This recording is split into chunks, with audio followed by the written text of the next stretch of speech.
తెలియపరుస్తున్నాను. ఈ సమయంలో నాకంటే గొప్పవారు సీనియర్ దైవ సేవకులు చాలా మంది ఇక్కడ ఉన్నారు.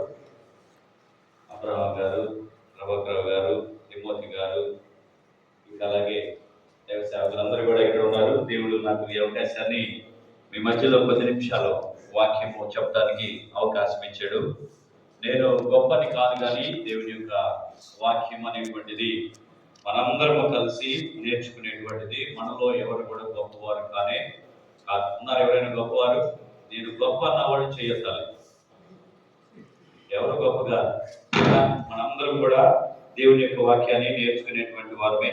కాకపోతే దేవుడు ఒక్కొక్కరికి ఒక్కొక్క విధంగా మాట్లాడి మనతోటి ఆ వాక్యాన్ని మనకు అందించాలని దేవుడు ఆశపడతా ఉంటాడు. యూట్యూబ్ లో, అదేవిధంగా వాట్సాప్ లో ఈరోజు కొన్ని వీడియోలు వైరల్ అవుతుంది. అదేంటని చూస్తే నేను ఓపెన్ చేసి చూసినప్పుడు డొనాల్డ్ ట్రంప్ చెబుతున్నాడు ఏమనంటే, America we need Jesus, we need saviour అని చెబుతున్నాడు. America we need saviour, we have saviour.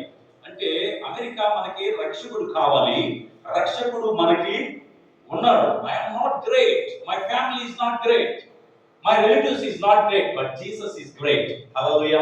ఆయన ఏం చెప్పాడంటే, నేను గొప్పవాడిని కాదు, నా కుటుంబం గొప్పది కాదు, నాతో పనిచేసిన వారు గొప్పవారు కాదు, కానీ ప్రభువైన యేసు గొప్పవాడు. చూడండి పిల్లరా, అమెరికా అంటే ఈ దేశాలన్నింటిలో అగ్ర రాజ్యమైనటువంటిది అమెరికా. దానికి కలెక్ట్ అయినటువంటి వాడే ప్రెసిడెంట్ డొనాల్డ్ ట్రంప్. ఇప్పుడు ఆయన ప్రెసిడెంట్ అయ్యింది అంత స్టాండర్డ్స్ లో, అంత స్థితిలో ఉండి ఆయన ఏం చెప్పాడంటే, Jesus is great, we need Jesus. మనం ఏ పాటి వారు చెప్పండి. అంతటి ఆయనే. ఇప్పుడు ఈ లోకంలో మనకి ఏదైనా నాయకత్వం ఇస్తే మన అంతటి వాడు లేడని మనం అనుకుంటాం. మనకి ఏదైనా పొజిషన్ ఉంటే మనల్ని ఎవడు ఆపలేడు ఇక్కడ కదా. మరి అమెరికాకే ప్రెసిడెంట్ అయిన ఆయన చెబుతుంటే నాకు చాలా సంతోషం వేసింది. చాలా క్రిస్టియన్ ఆర్గనైజేషన్స్, మిషన్స్ వారు ఈ వీడియోని కట్ చేసి లోకానికి వదిలేదు. ఏంటంటే, అమెరికా ప్రెసిడెంట్ ఏం చెప్పాడంటే, ఐఎమ్ నాట్ గ్రేట్ పర్సన్, నేను గొప్పవాడిని కాదు, జీసస్ గ్రేట్ పర్సన్ అని ఆయన చెప్పడం జరిగింది. కాబట్టి మనం గొప్పవారు కాదు. దేవుడు ఏదో మనల్ని ప్రేమించి ఏదో కొద్దిగా ఆయనలో ఉన్నటువంటి ప్రేమని మనలో ఉంచి ఆ ప్రేమను ఆయన ప్రజలకి పంపాలని మనందరినీ కూడా ఏర్పాటు చేసుకుంటే మరి మనము దాని అంతటిని మనం నెరవేరుస్తున్నామా? ఇక్కడ కొన్ని మాటలు ఉన్నాయి. ఏంటంటే, the foundation of ministry is character, not a professional skills. దేవుని యొక్క పరిచర్య యొక్క పునాదులు ఏమిటంటే క్యారెక్టర్. ఏంటది?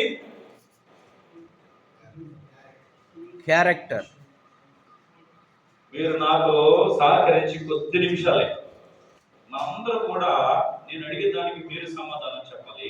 మీకు తెలుసు కాబట్టి చెప్తే ఉద్యోగంగా ఉంటది, అందరం కలిసి నేర్చుకోవచ్చు. కొద్దిసేపు కాన్సన్ట్రేషన్ చేద్దాం. ఇక్కడ పరిచర్య యొక్క పునాదులు ఏమిటంటే క్యారెక్టర్. నీ క్యారెక్టర్ సరిలేకపోతే నీ పరిచర్య సరిగ్గా లేదు. నువ్వు దైవ సేవకుడివి, యాజకుడిగా నువ్వు లోకంలో తిరుగుతా ఉంటే నీకు క్యారెక్టర్ సరిలేకపోతే నిన్ను లెక్క చేయడు. నువ్వు ఎంత చేయగలరా? నీకు స్కిల్స్